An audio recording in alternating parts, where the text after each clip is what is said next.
Dude, Sam, help me. They're here. They're like right here. Is that Ian Wallace? From Walking the Edge of Fame? Yes! Wait, yeah. Were you expecting me? Yes. Sam, zombies have risen. It's like some kind of Halloween special or something. I don't know, but you've got to let me in. I came all the way here from Colorado because I knew if there was anyone who hadn't gone outside, it would have been you. I know just what to do. Zombies, Sam. Think of the zombies.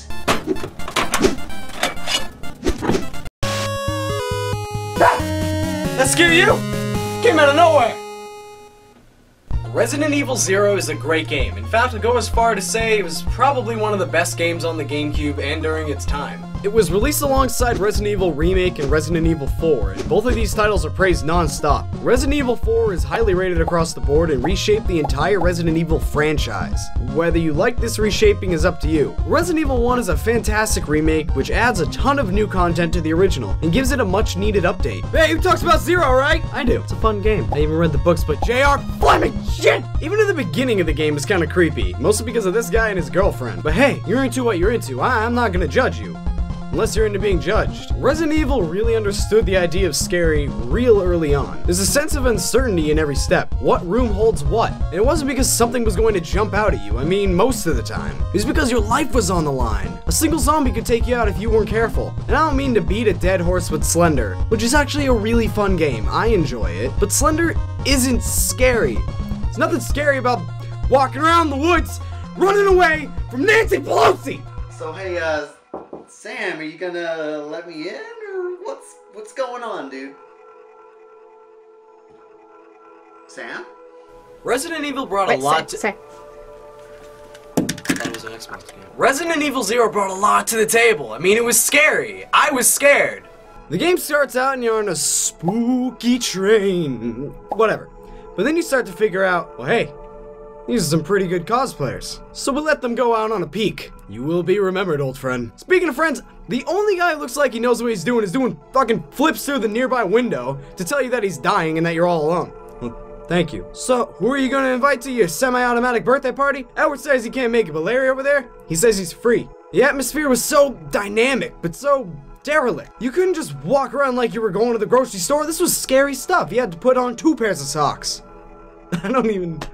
There was a train, a treatment plant, the main hall of a college research thing. Hell, it was a lot like the original mansion, I'll give you that. But was it scary? Yeah, I'm in college. This is relatable. I've been in a train. This is still relatable. I mean, yeah, I don't boot up Ninja Gaiden and then have a nervous breakdown because of how hard it is every time. It's just that in Resident Evil, the checkpoints are scarce. You couldn't save the game whenever you wanted. You literally had to find the saves and then find where to use them. Usually the two were right next to each other, but that's not the point. Your precious time was on the line, and that created caution. And out of caution creates fright, because you're afraid of going back, having to do all this shit again! Then again, maybe that's just me with the fright, but hey, you have to be cautious, so that's a universal thing. Enemies don't mess around. The low-level minion-esque zombies, they don't mess around. Know what to add? Giant monkeys and giant leechmen! Sprinkle it on your zombie cereal! Snap, crackle, pop! They didn't mess around! Dude, Sam, seriously, a couple of them came up the stairs. I had to push them down. You know, Ian, my Uncle Iro once said, sometimes when you catch a fish, you gotta put it back in the lake. Don't worry, more will come. You'll find a zombie for you. One of them tore my shirt a little. That is unacceptable. Then buy a sewing kit. I'm not his Nana. It really felt like the odds were against me, like, really against me. A lot of games, old and new, try to convey that feeling, and I just don't get it. Ocarina of Time, the odds are against you.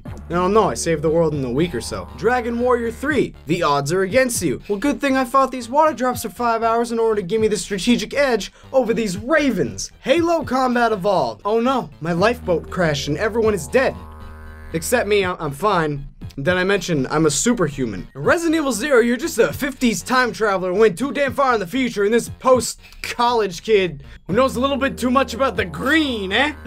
You're not amped up with roids. You're not a super clone trained from birth to be an assassin. You're just 2 people who can use a gun to a mediocre degree. It's almost as if we could relate to their fright. We're normal people.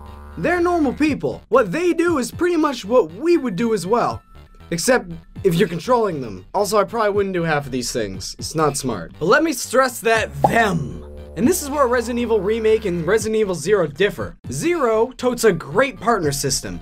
It shows that, yeah, you're not alone. You're alone with someone who can also die, and if he or she dies, you're screwed. And it'll be all your fault. They'll slap you on the wrist for it. Mostly because these characters have a brush with death each cutscene. But all jokes aside, and all complaints aside, the partner system is great and handles pretty well, especially when you get out of the more cramped areas.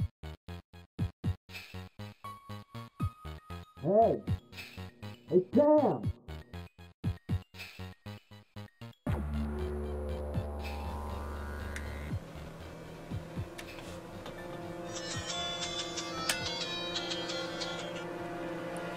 Hey, who's this? What? Hey, what's up, Mike? So, you hear about the zombie apocalypse, yeah. huh? Ian's actually like right outside the door. He's freaking out. It's hilarious. Seems kind of cliche to me. I mean, everything is zombies and horror lately. I saw some walking around here, actually. How do they smell? Did they smell? I assume they smell. Oh, they smell terrible, like fermented garbage or something. Yeah, I mean, I've got Resident Evil. You might as well come up. It'll probably drive Ian crazy, so that's a win-win for both of us. Nah, I think I'm gonna walk around a bit, do some sightseeing, see the infamous, wherever the fuck we are, big, famous thing. Well, I mean, dude, you're in Vermont. There's nothing famous up here. Maple syrup! That's Canada! Bye, Sam. I hope you're still not rusty at this. But hey, I mean, it's not flawless. There are bad parts of this game. Mainly the puzzles and Billy's side story. Oh yeah, your partner's name is Billy. I mean, some of these puzzles shouldn't even be puzzles. I don't consider this a puzzle. This shit with the numbers?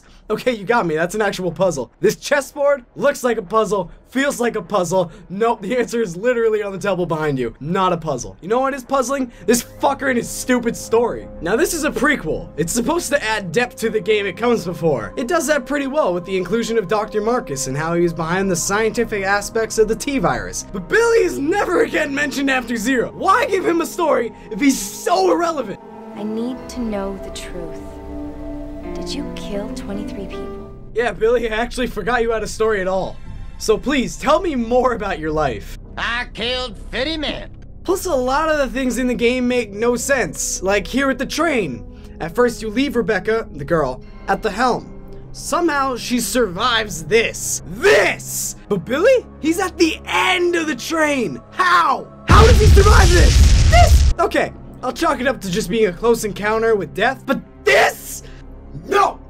No, Billy, don't get up! You stay! But hey, the game is supposed to be like a B-horror film.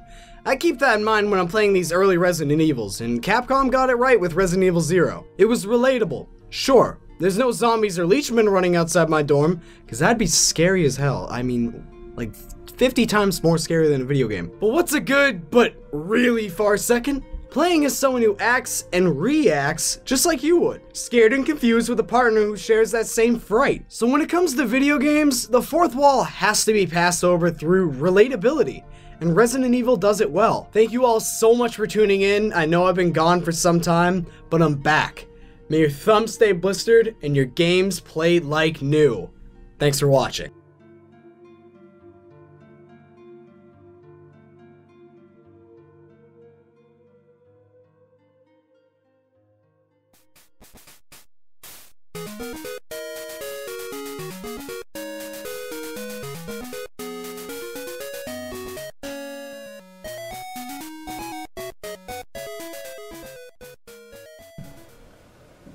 Did we get lunch yet?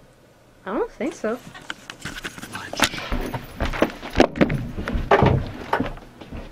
Sam, I'm tired. Are you gonna let me in now or what?